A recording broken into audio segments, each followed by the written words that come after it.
할렐루야. 아침 묵상 시작합니다. 나는 전능하신 아버지 하나님 천지의 창조주를 믿습니다. 나는 그의 유일하신 아들 우리 주 예수 그리스도를 믿습니다.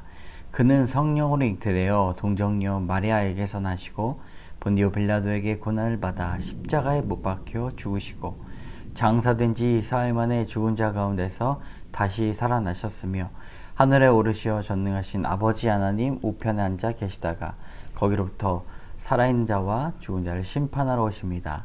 나는 성령을 믿으며 거룩한 공교회와 성도의 교제와 죄를 용서받는 것과 몸의 부활과 영생을 믿습니다. 아멘. 우리 오늘 함께 부를 찬송가는 찬송가 70장입니다. 찬송가 70장 피난처 있으니 함께 찬양하겠습니다. 피난처 있으니 환난을 당한 자 이리 오라. 땅들이 변하고 물결이 일어나 산 위에 넘치되 두렵잖네. 이방이 떠들고 나라들 모여서 진동하나 우리 주 목소리 한 번만 바라면 천하의 모든 것 망하겠네. 만유주 하나님 우리를 도우니 피난처요. 세상의 난리를 그치게 하시니 세상의 장검이 쓸데없네. 높으신 하나님 우리를 구하니 할렐루야. 괴로움이 심하고 환난이 극하나 피난처 되시니 주 하나님. 아멘. 우리 함께 오늘 함께 보실 말씀은 잠언 13장 1절에서 25절까지의 말씀입니다. 잠언 13장입니다. 잠언 13장 1절에서 마지막 절 25절까지입니다. 우리 15절부터 같이 읽겠습니다. 선한 지혜는 은혜를 베푸나 사악한 자의 길은 험하니라. 무릇 슬기로운 자는 지식으로 행하거니와 미련한 자는 자기의 미련한 것을 나타내느니라. 악한 사자는 재앙이 빠져도 충성된 사신은 양약이 되느니라. 훈계를 저버리는 자에게는 궁핍과 수욕이 이르거니와 경계를 받는 자는 존영을 받느니라.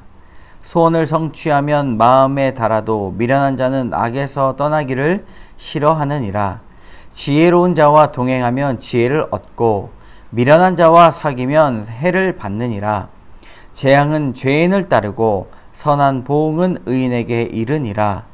선인은 그 산업을 자자손손에게 끼쳐도 죄인의 재물은 의인을 위하여 쌓이느니라. 가난한 자는 밭을 경작함으로 양식이 많아지거니와 불의로 말미암아 가산을 탕진하는 자가 있느니라. 매를 아끼는 자는 그의 자식을 미워함이라. 자식을 사랑하는 자는 근실이 징계하느니라. 의인은 포식하여도 악인의 배는 줄이느니라. 아멘. 잠언 13장은 여러 가지 주제들이 다 나와 있는 장이기 때문에 그 구조를 한 번에 정리하기가 쉽지 않은 장입니다. 그러나 우리 15절부터 한번 볼 텐데요. 선한 지혜가 낳는 인간의 여러 가지 세계관, 어떻게 살아가고 있는가, 거기에 영향을 준다는 것이죠. 우리 15절의 말씀 같이 읽겠습니다. 선한 지혜는 은혜를 베푸나 사악한 자의 길은 험하니라. 15절에 선한 지혜라는 단어가 나옵니다. 이 말이 아주 귀한데요. 구약성서에 3번밖에 나오지가 않습니다. 역대하 그리고 시편, 잠언에 나오게 되는데 선한 지혜란 올바른 분별력을 말합니다. 올바른 지혜는 은혜를 베푼다고 말하고 있습니다. 이것은 많은 사람들에게 영향을 미치는 선한 지혜가 됩니다. 선한 지혜의 반대말로 사악한 자라는 말이 나오는데요. 사악한 자라는 말은 원래 히브리어로 보면 괴사한 자라고 나옵니다. 그러니까 사기꾼이죠. 사기꾼은 미래가 없고 그 길은 험하다. 많은 사람들에게 그 길이 잊혀진다 라고 말씀하고 있습니다. 지혜를 가진 사람은 많은 사람들에게 은혜를 나누어 주지만 그렇지 못한 미련한 자는 자신의 길이 사라진다라고 말씀하고 있습니다. 그 이유가 무엇일까요? 바로 16절에 나옵니다. 16절에 무릇 슬기로운 자는 지식으로 행하거니와 미련한 자는 자기의 미련한 것을 나타내느니라. 여기서 슬기롭다 그리고 반대말로 미련하다가 나오는데요. 이 동사가 애초에 가지고 있었던 시제가 중요합니다. 이 시제는 미완료 동사입니다. 히브리어 시제가 완료가 있고 또 미완료가 있습니다. 그러므로 지금까지 해왔던 일 그리고 앞으로 계속해서 해야 할 일 이렇게 두 가지로 나타나게 되는데 미완료인 경우는 계속해서 끊이지 않고 해간다 라는 그런 부분으로 우리는 볼 수가 있습니다. 미완료는 지속적으로 행동하고 있는 모습인데 이것은 끊임없이 돌고 있는 물레방아와 같습니다. 그러므로 인생은 끊임없이 멈추지 않고 그 삶이 다하는 날까지 무엇인가를 지속하는 것으로 나오는데 여러분은 슬기로운 자의 생각, 슬기로움을 계속해서 실행해 나갈 것인지 아니면 미련한 것을 끊임없이 그 미련한 짓을 하고 있을 것인지 우리는 결정해야 합니다. 20절의 말씀 같이 읽겠습니다. 지혜로운 자와 동행하면 지혜를 얻고 미련한 자와 사귀면 해를 받느니라. 유유상종이라는 말이 있죠. 서로가 서로에게 비슷한 것들로 또 함께 어울린다는 말입니다. 지혜로운 사람 옆에 여러분 우리가 있기를 원해야 됩니다. 누구와 시간을 보내는지 어떤 사람에게 영향을 받는지를 스스로가 알아야 합니다. 같이 어울리는 사람에게 영향을 받는다는 것이죠.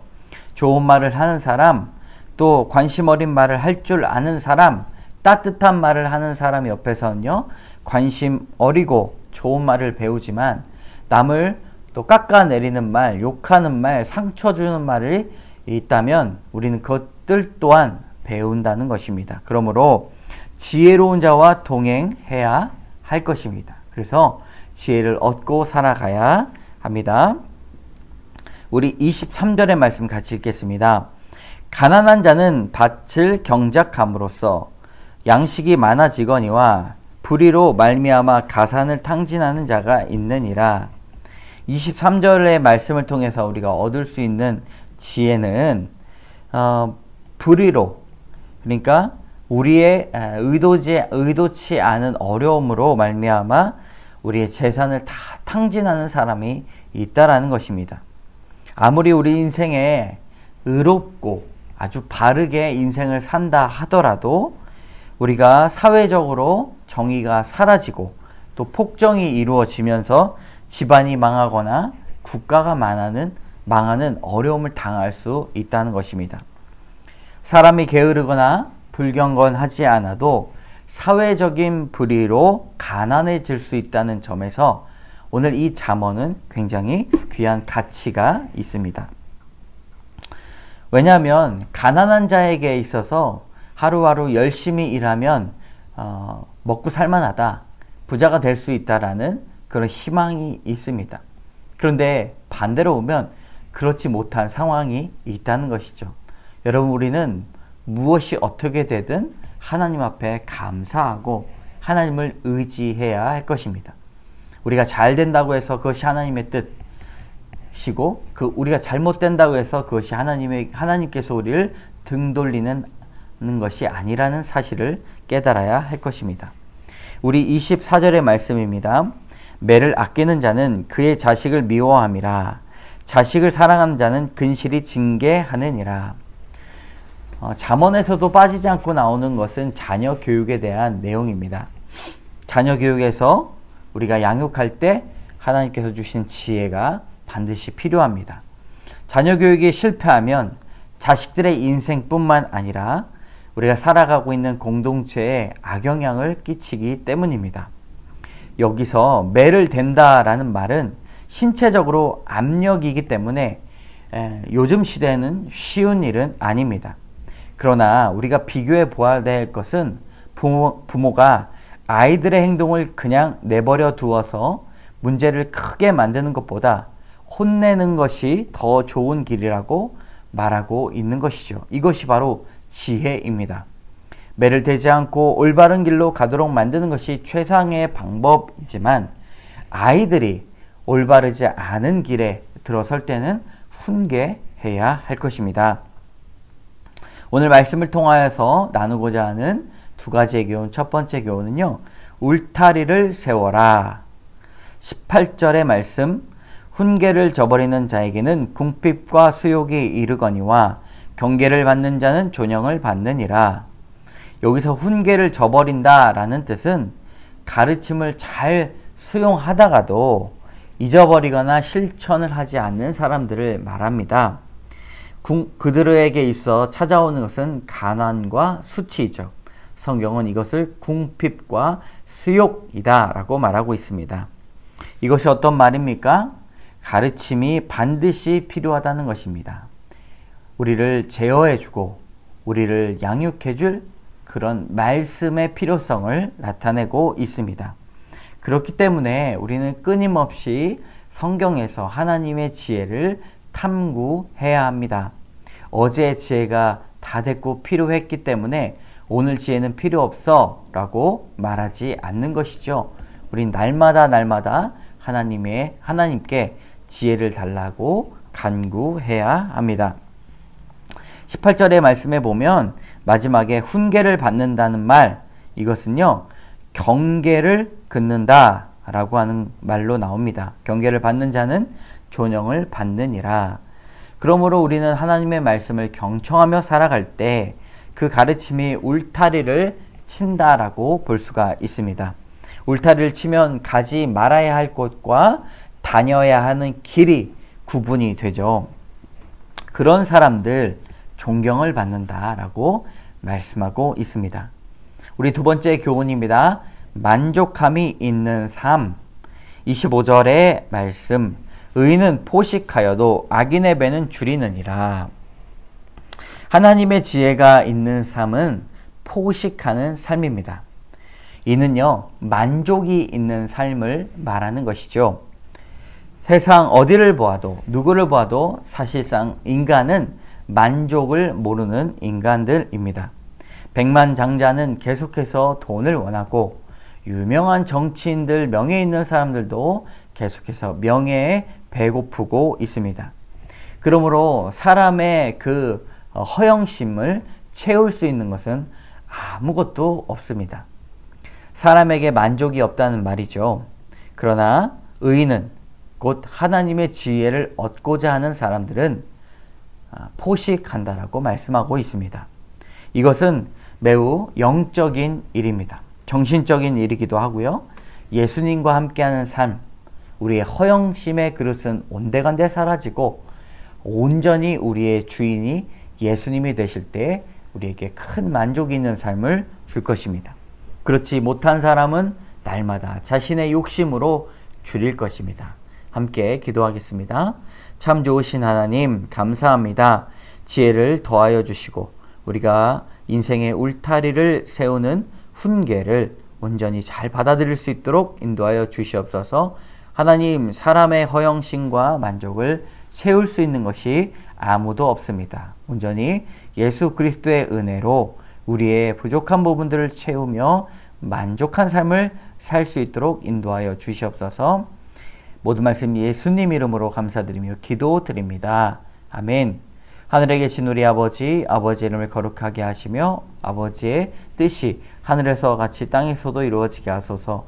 오늘 우리에게 일용할 양식을 주시고 우리가 우리에게 잘못한 사람을 용서하여 준 것 같이 우리 죄를 용서하여 주시고 우리를 시험에 빠지지 않게 하시고 악에서 구하소서. 나라와 권능과 영광이 영원히 아버지의 것입니다. 아멘. 여러분, 오늘도 하나님께서 우리의 마음과 정신과 영혼과 가정과 자녀를 돌봐달라고, 그런 지혜를 달라고 기도하며 나가도록 하겠습니다. 함께 기도하겠습니다.